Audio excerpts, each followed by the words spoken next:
Bonjour et bienvenue à ce nouvel épisode de Ce qu'on vous conte. Aujourd'hui, nous allons parler de corruption au Canada. Bon, je sais, ça fait très redondant, surtout que c'est quasiment des nouvelles continues, mais dans ce cas-ci, c'est un peu plus spécial. Nous allons parler, comme le livre laisse sous-entendre, très bon livre d'ailleurs, de Madame Scott. Bonne lecture qui se fait bien.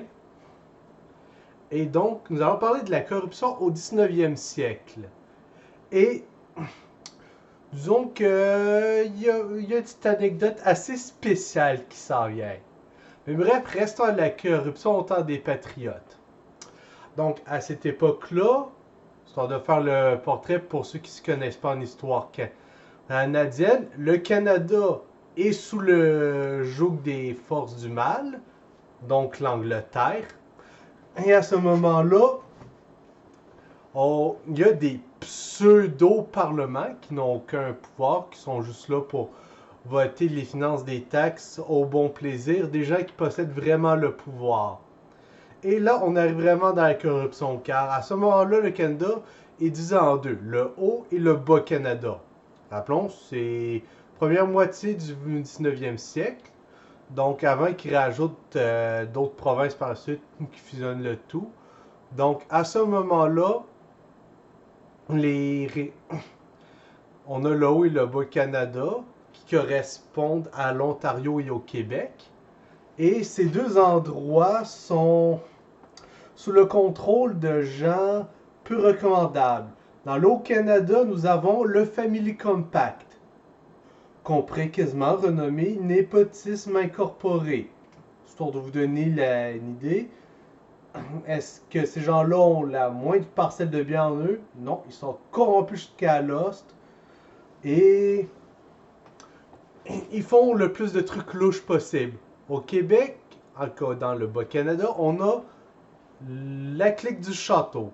En gros, il y avait jadis des vieux palais qui servaient de bâtisse gouvernementale qui avaient été repris. Et donc, justement, il y avait le château qui était un peu le centre du pouvoir exécutif. Et c'est là que venait un groupe d'individus qui étaient là parce que c'était des amis entre eux, puis des amis des gouverneurs, et ainsi de suite. Donc ça, t'as l'envoyé de la reine qui arrive, met ses bons amis au pouvoir, ces derniers abusent des fonds publics et font à peu près n'importe quoi. La situation est à peu près la même partout, et tous les civils en souffraient. Et qui plus est, cette corruption-là s'étendait dans d'autres sphères de la société, vu que ces gens-là au pouvoir s'arrangeaient pour mettre en place des juges entièrement dénués d'intégrité, des forces de l'ordre du même ordre, et ainsi de suite. Et pour vous donner une idée à quel point ça allait loin, si vous étiez autre chose qu'un anglo-saxon anglican riche / aristocrate, laissez faire, vous étiez au mieux un citoyen de seconde zone. Ou moins. Genre 5e zone pour les francophones catholiques.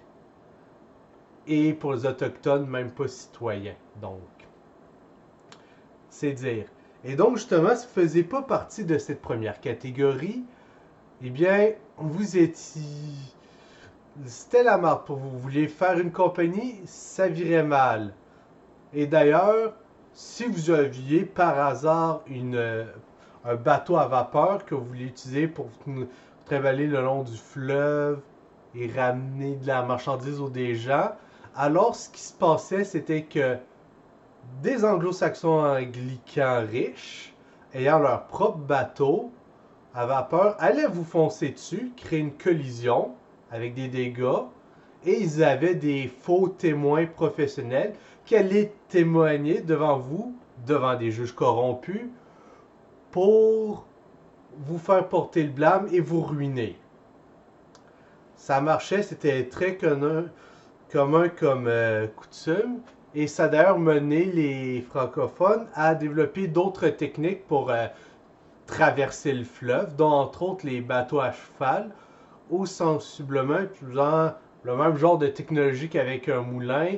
Il y avait des chevaux qui tournaient autour d'un axe et qui faisaient tourner des roues à eau pour faire avancer le bateau de chaque bord du fleuve. Est-ce que c'était les meilleurs navires du monde? Vraiment pas. Est-ce qu'ils étaient compétitifs avec les bateaux à vapeur? Malheureusement non plus. Qu'est-ce qu'il leur est... Est-ce qu'il y avait autre chose? Non. Donc, c'est resté là pendant un petit bout. Donc là, vous avez un beau portrait. Au top, les gens entièrement corrompus. Et ensuite, tout le système qui est à leur pouvoir, malhonnête. Et après ça, vous avez les espèces de petits patrons qui empêchent les gens d'avoir leur entreprise, même si leur entreprise, c'est juste un bateau qui transporte des marchandises. Et là encore, juste pour donner une idée à quel point les choses allaient mal, le système seigneurial français, donc un héritage considéré comme un héritage du féodalisme, était malgré le fait que certaines personnes voulaient s'en débarrasser, restait une chose positive, car de l'invasion jusqu'à son abolissement, dans tout ce qui est aujourd'hui le Québec, ce système-là faisait en sorte que les gens ne pouvaient pas être expulsés de leur terre, vu leur attachement à la terre. Bon, le problème, c'était pour la division entre les successeurs, puis que des fois, c'était dur d'agrandir ces terres. Il y avait cet effet négatif-là. L'effet positif, par contre, c'était qu'ils pouvaient juste pas déporter des gens comme ils voulaient.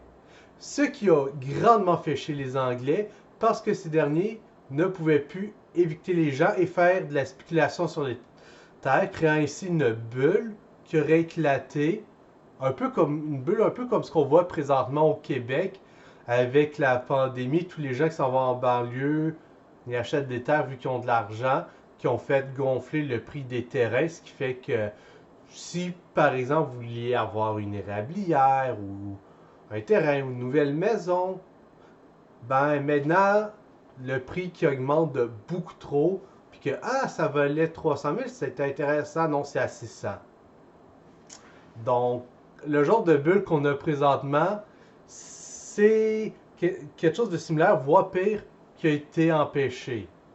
Donc, voilà, vous avez le beau portrait. Donc, évidemment, face à ça, des gens sains d'esprit comme Papineau ont fait les 92 résolutions pour essayer d'avoir des améliorations. Malheureusement, ça n'a pas marché.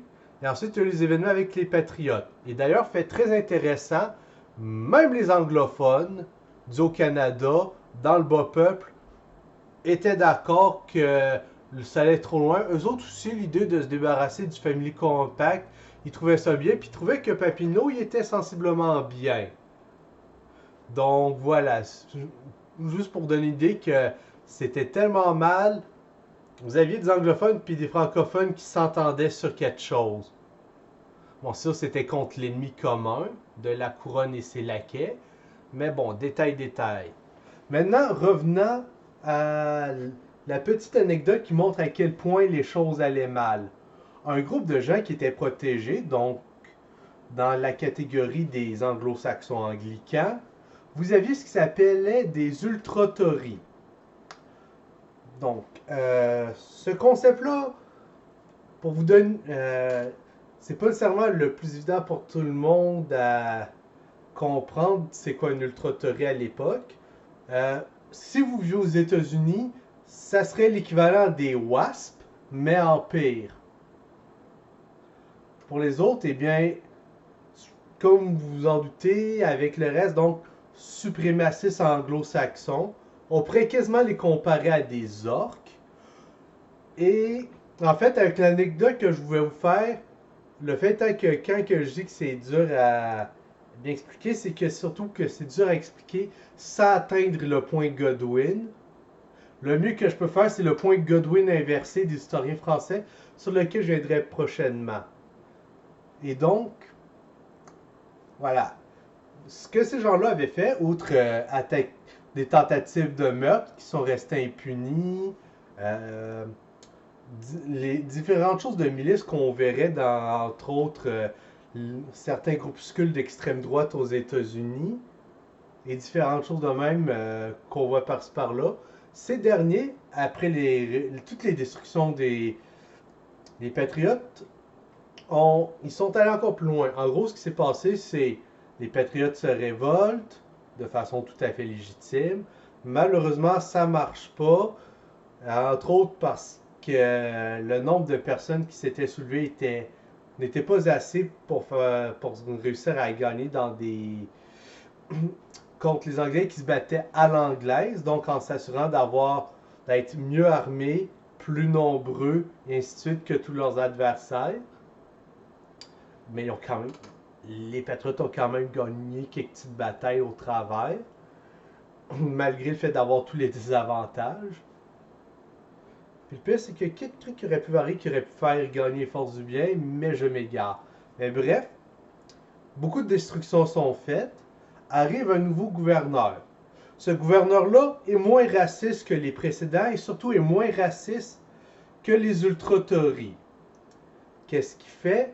Il voit qu'il y a énormément de destruction et il décide d'allouer certains fonds pour aider à rebâtir parce que lui, son intention, c'est qu'il veut exploiter le peuple pour faire du cash et compagnie pour la couronne. Donc pour lui, faut pas croire qu'il y avait la moindre idée bienveillante non plus. Il a mis des fonds pour réparer les destructions parce qu'il voulait justement mieux exploiter le peuple parce que tu peux pas exploiter le peuple si le peuple n'a rien à exploiter.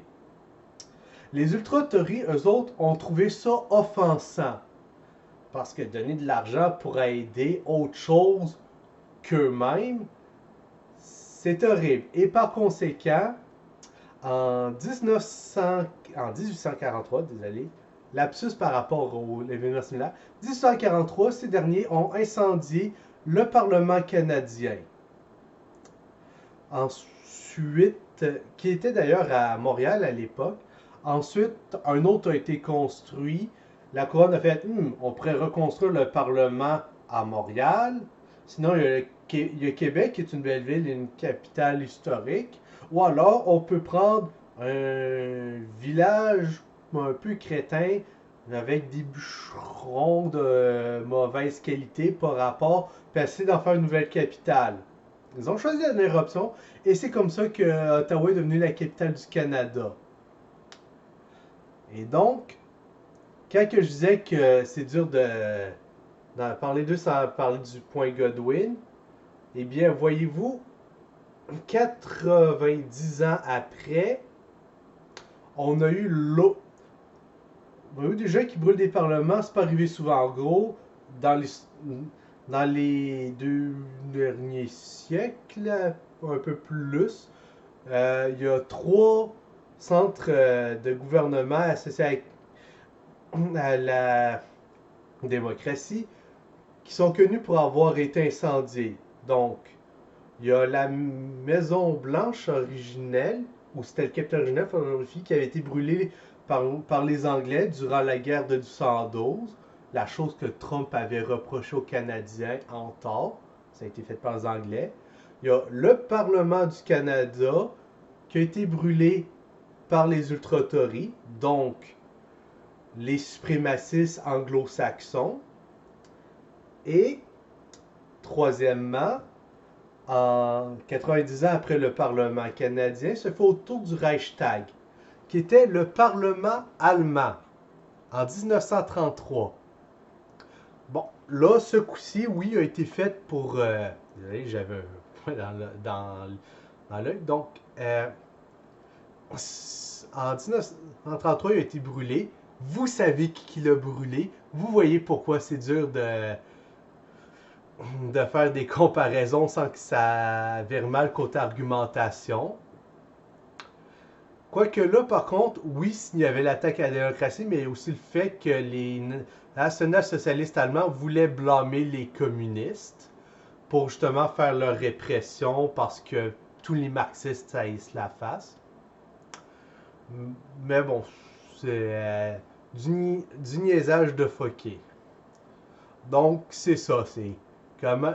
Ah, et j'ai oublié de le dire, mais les autorités qui ont brûlé le Parlement canadien s'en sont tirés en toute indemnité. Et qui sont leurs successeurs de nos jours, eh bien, ce sont les royalistes, les gens qui aiment la couronne, qui détestent la langue française, les gens qui se réjouissent des pensionnats. Et d'ailleurs, entre-temps, dans l'entre-deux, il y a les gens qui étaient réellement responsables des pensionnats, mais je vais revenir plus tard. Donc, voilà, une belle batch. Et c'était tout pour aujourd'hui. Bonne journée.